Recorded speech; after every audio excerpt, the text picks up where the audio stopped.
Today, we're going to unravel an incredible story. It's about myths, it's about delusion, and it's about the forgotten history behind one of the most famous place names on the entire planet. We're talking about a warrior queen, a golden island, and the surprising, almost unbelievable truth of how California got its name. So, California. It's a place that has captured the world's imagination for centuries, right? But have you ever stopped to think about where that name actually comes from? Well, the answer isn't in some dusty history book.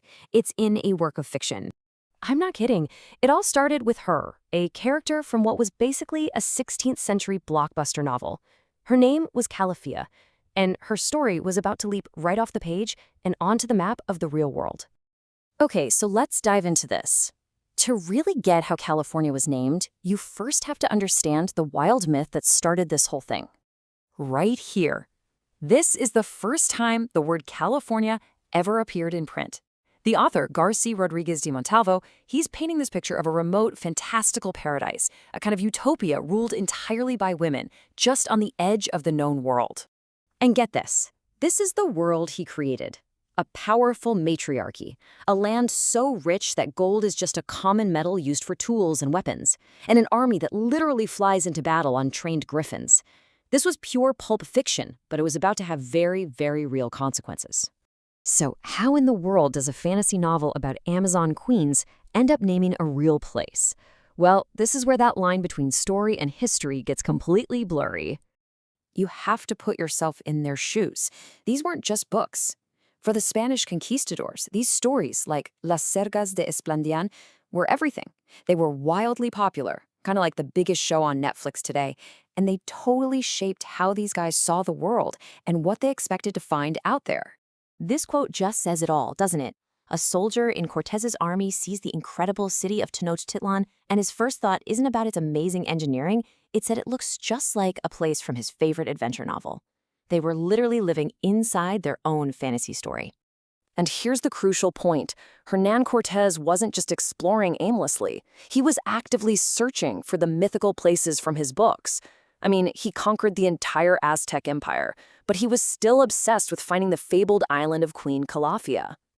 All right, now let's see what happens when this literary obsession collides head-on with the harsh, unforgiving landscape of the New World. And look how fast this all happens. The book comes out in 1510, and just 25 years later, a real chunk of land is named after its fictional paradise. When Cortés landed on what we now know as Baja California, he was absolutely convinced he'd found Queen Calafia's island. But the reality? Wow. It could not have been more different. Instead of a golden paradise, they found a harsh, dry desert. Instead of Amazon warriors, they met the indigenous Paracu people. The whole expedition was a complete disaster, and they had to abandon the colony because they were literally starving. So, just like that, the men's delusion, their hunt for a golden fantasy, just shattered against the rocks of reality. Their story, at this point, ends in total failure.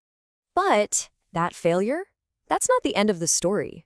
Not even close. In fact, you could say it's where the true story of California actually begins. Because while the men were off chasing a fantasy, a whole different group of people were busy with the very real, very difficult work of just trying to stay alive. 37.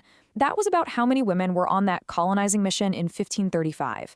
They were Spanish, indigenous, black, and mulatto. And they are the completely forgotten heroes of this story. So you have two groups of women who are the real architects of survival here. First, the indigenous Paracu women who have this deep knowledge of the land and knew how to thrive there.